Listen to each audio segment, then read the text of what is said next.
Hi! Welcome to Surviving Schizophrenia with Steven. My name is Steven. I hope you're having a wonderful day. I'm here with my dad today. I'm Steve, Steven's dad. And we're going to talk about how exercise improves mental health. And I've been exercising a lot lately. Very proud of that. And we're going to talk about that as well to see how I've been able to actually stay on an exercise regimen and how I feel because of it. So proud of you, Steven. You're really rocking. You've been out there almost every day now, Steven. Yes. Several miles a day. We're not, as parents, saying that you should be doing that. So it's just coming directly from you. So let's talk about that a little bit later in the video. But we know that regular exercise can reduce is so beneficial to mental health. Can reduce stress and anxiety. Right? Can improve depression. It can improve mood and boost self-esteem. So how does exercise improve mental health? I mean, there's a number of things that it does in the body and the mind to improve mental health. And I think I've seen that in you, Steven, with you out there doing these 3, 4, and even a 5-mile I did a 5-mile walk a few days ago. Very proud of that. So exercise improves mental health by affecting various biological and psychological processes in the body. One is boosting mood-enhancing chemicals. So exercise can increase the release of endorphins, and that's the body's natural mood-boosting chemical. Mm-hmm. So in boosting those endorphins, right, and increasing rather the release of those endorphins in the body, it's just an incredible natural way that is essential to help reduce stress and anxiety. And I've noticed that since I've been exercising the last week, 2 weeks, I have been a little better mood, I think, right? Yes, very. Yes, I mean, we see that your mood is much better. You're much more focused, and you're much more engaged, Steven, in life. Yeah, I'd say that I feel that way too. It has helped me pretty much in every way, honestly, but it definitely has helped me focus and stay in a happier mood. Not that I'm always in a really bad mood, but my mood has been better than it even usually is. And I'd say you're now almost always in a very good mood, Stephen. I've just absolutely incredible. So also, regular exercise can reduce stress hormones, and that's interesting. So it can reduce the level of stress hormones. And the stress hormone is cortisol. So it can reduce cortisol in the body. Mm-hmm. And that is, again, that just comes back to, in schizophrenia, that one of the keys to recovering in schizophrenia is to reduce the stress. That is for sure. Yeah. That might be, aside from medicine, the most important thing you can do. Right. So, that's what we've done. Exactly. And it can also, it can improve brain function. So this is very interesting because, the antipsychotic drugs, medication that one is on if they have schizophrenia and other types of illnesses as well, those antipsychotic medications affect chemicals in the brain. That they do. So regular exercise can improve brain function because it's been shown to increase the growth of new brain cells and improve overall cognitive functioning. Yes. And we have definitely seen that in Steve in this. Yeah, I'd say that's for sure. Real quick, sorry if my eyes are squinting a little bit. It's a little bright out, I just want to say that. But yeah, I've definitely noticed an improvement in all of that for sure. What do you think? Yes, I absolutely do. Stephen, your acuity is better. You're more self-motivated. Yes, actually, that is true. I mean, like my dad said earlier, I was the one that decided to go do these walks, not my parents. And so in doing so, I've been more motivated in general even to keep exercising, to work on these videos even more. And it's really pushed me in a better way to be healthier and do better in general with my work too. Right, because one of the core features of schizophrenia is cognitive decline or cognitive impairment. And so in recovering from schizophrenia, it's critical to focus on that aspect, the cognitive aspect of the illness, because something has happened in the brain that researchers aren't certain of what has gone on there, and that's why there aren't even better treatments at this point for it. But cognitive impairment is a core feature of schizophrenia. We saw that with Stephen after he fell ill, and it has proven to be, in his case, a core feature of that. But of his illness. But we've seen a nice, increase in cognitive functioning, and I can attribute that largely to the exercise, and eating. Eating not as much, because Stephen's always been on a very good eating schedule. I have actually. I don't. In the past, even I don't eat excessively. Medicine aside, I do get very hungry because of my medicine. But even now, I don't eat as much.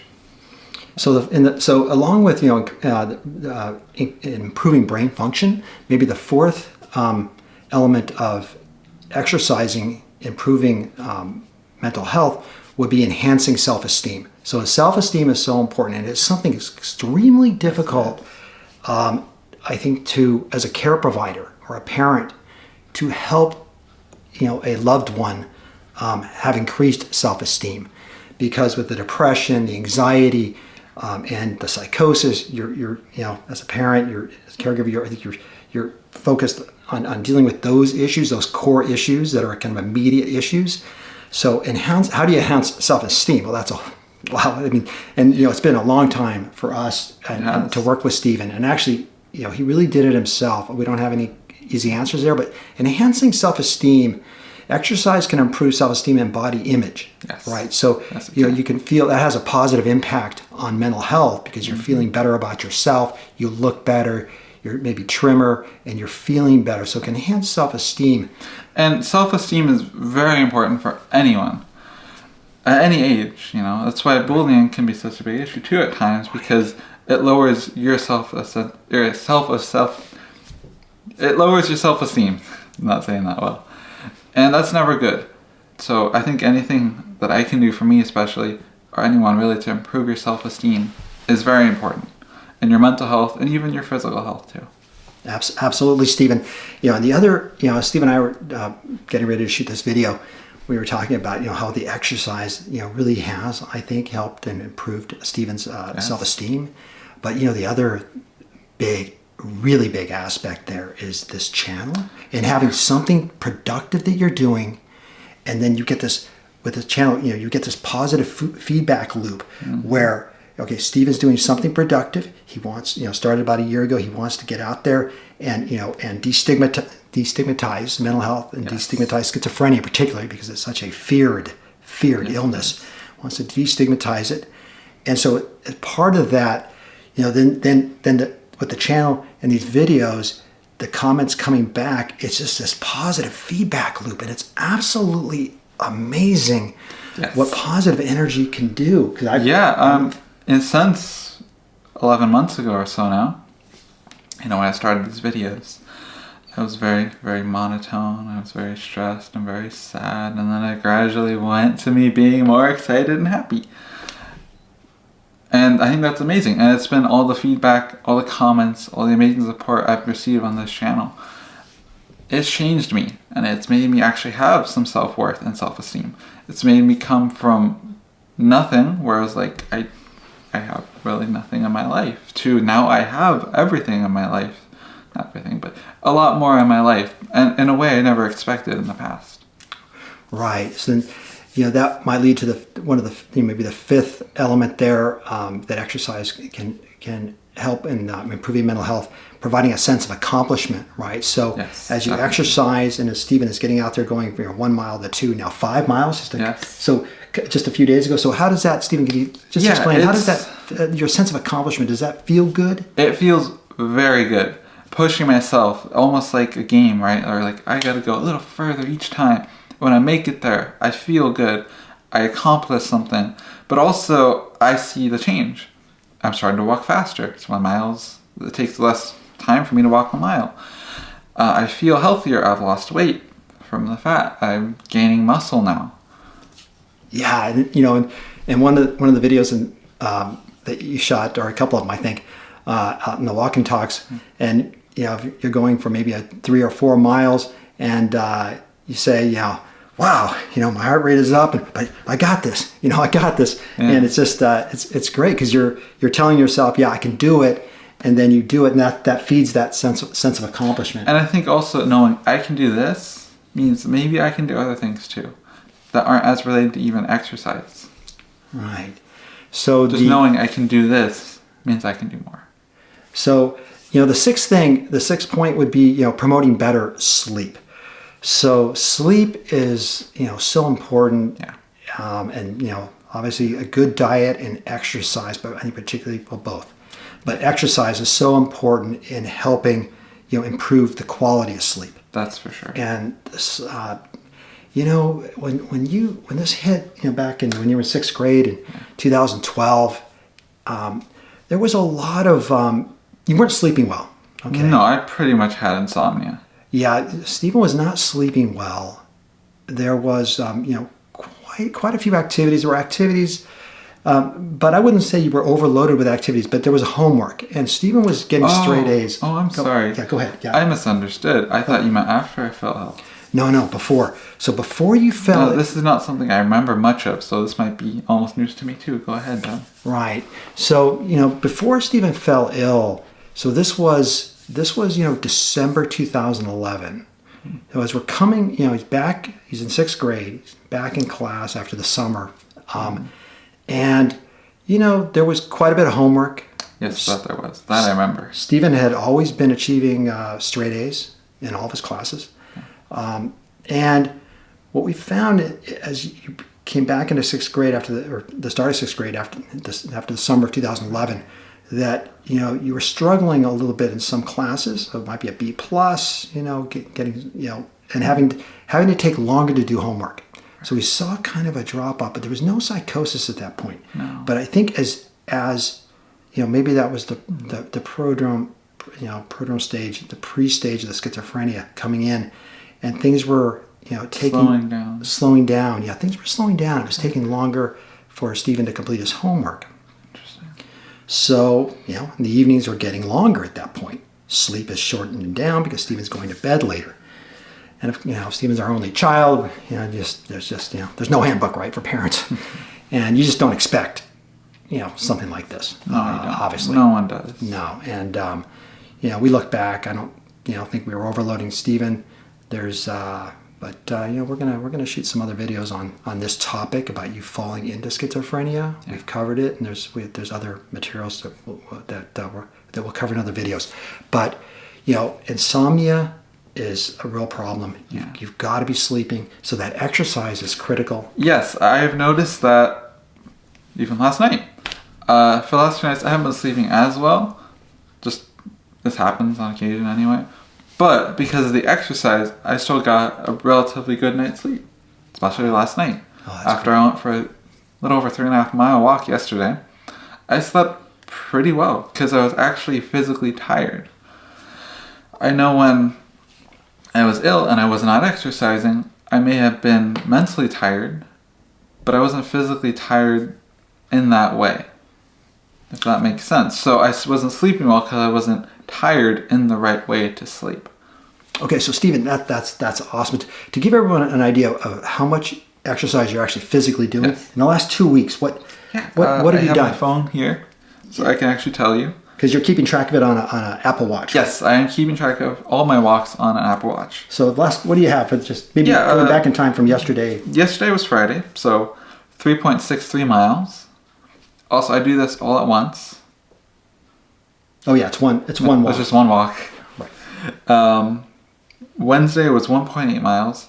That was after I got that comment I made a video about. So I was not feeling too great that day and took a lot out of me. So I didn't walk as much, but still 1.8 miles, not bad. But you went into that toolkit after that, that comment came in that was kind of rough. Well, not kind of rough, it was rough. But, you went, you did what we have, she's phenomenal. So you access 3 things, recognize the issue. This is to reduce stress. Yes. Talk about it, Yes. and then go to Your toolkit. your activity toolkit, to resolve those types of issues. And for me, that was a walk. A 1.8 mile walk. And before then, 5.05 miles. That was last Tuesday. That is the most I've ever walked. Very happy about that. Yeah. It's And then I could go on, but 2 miles, 4.6 miles, 3.6 miles, 3.5 miles. It goes on for a while. So are you pretty much walking every day, Stephen, then? I have been walking every day or 2. No, I haven't taken more than a day off. Right. And that really started just about 2 weeks ago, I think. 2 or so weeks ago. 2 or 3. Yes. 2 or 3 weeks ago. So this is relatively recent. I did make a video a while back now saying that I was going to get into exercising again, and I did for a bit. But I wasn't able to keep it up. But I did make a promise to all of you, and that's also helping motivate me now to stay healthy and exercise more. I said I would, and I want to. Right. And the other thing about, that you mentioned, Stephen, to me as we were preparing to shoot this video was about your, something about that you have now, how would you put it? Yeah. Yes. Now that I have this much of a presence on YouTube, I feel I have to, how do I say it? I forget now. I have to... Set an example? Thank you. Set an example, right? I'm doing all this on YouTube. I have to do my very best to show what can actually be done with someone that has schizophrenia. To show how far I've come, that I can do all this, that maybe it's possible for others too. So you mentioned that it's important for you to set a good example, I think. That's it. You just said that in preparation for this video about an hour ago to me. Yes. And was anyone telling you that before? No one's ever told me that. That's me telling myself that. So as a parent, talking to Stephen before we shot this video, it's been a long process, a long road for us. Over a decade. And one thing I wanted Stephen to address in this video is, it's been over a decade. It's really just been in this last 12 months since Stephen started the channel that we've seen this incredible transformation in Stephen. There has been no medication change in this last 12 months. In fact, there's been no medication change, I think, for about 7 years now. So we've seen, that Stephen has this sense of accomplishment with his YouTube channel, Surviving Schizophrenia. Yes. There's this positive feedback loop with your comments, and in actually reading the comments, you're reading a lot now. I mean, because you're reading the comments. You're writing because you're responding to the comments, Stephen. True. You've got this positive feedback loop. There's this sense of accomplishment. You're exercising. Can you, for parents out there and care providers, and also for those suffering from a mental illness, depression, anxiety, or schizophrenia, or schizoaffective disorder, bipolar disorder, what can you say? Why didn't this happen earlier? It's been 10 years, and then all of a sudden this happens over the last year. So, I don't know about advice is a good word. What can you say to help others? I think even though it might take a long time, with the right medication and support system, you can go forward in your life. I have. I had the right support. I had time to work everything through. I had the medication to become healthy enough to now be able to do something with my life. And I found what worked for me was YouTube. But that could be anything for anyone, right? You have to find what works for you when you're ready and you're at the right time to do that. And then do that, and you can actually move on with your life in maybe a way you never expected to before. Right. I think that's great advice. A couple of takeaways there, I think, from what I heard is, when you're ready. Yes. Which means, again, to reduce the anxiety that I think is we've said this before, but it is one of the keys to recovery in schizophrenia. Definitely. Is bring the anxiety down, and then engage, with your loved one in life. I mean, that's what I really did with Stephen. Is yes. Through the psychosis, we early on in the first 2 years, Stephen and I would go for walks, once a week, right? Because Stephen wasn't going out, didn't want to leave the house, no, wasn't going very many places, And so we weren't walking once a day. It was once a week for maybe 4 blocks. Not far. I mean, these are like really short, 5-minute walks once a week. So getting almost no exercise, but we couldn't force, that on Stephen to do exercise. He was too anxious. So, it is somewhat of a catch-22. I think time is time and diligence can bring about incredible results. And Definitely. We've seen that with Steve, and we're very blessed to have you supporting Stephen here on his channel, because I think this positive feedback loop is excellent, So we talked about 6 ways exercise can improve mental health. 1, exercise increases the release of endorphins in the body. 2, exercise can reduce the levels of the stress hormone cortisol in the body. 3, exercise can improve overall cognitive function. 4, exercise can improve self-esteem. 5, it can also provide a sense of accomplishment. And 6, it can promote better sleep. All of these I have noticed since I've been exercising in the last 2 weeks with my walks, long walks. And it feels great, honestly. Yeah, you look great, Stephen. And I think it's really, so you're going to continue trying to keep up the exercise then? Yes, I will definitely keep up the exercise. Yeah, that's great. Yes, and I will keep you updated as well. So we hope you have a happy and healthy rest of your day. And we hope to see you in the next video. Have a great day. We'll see you in the next video. Bye. Take care. Bye-bye.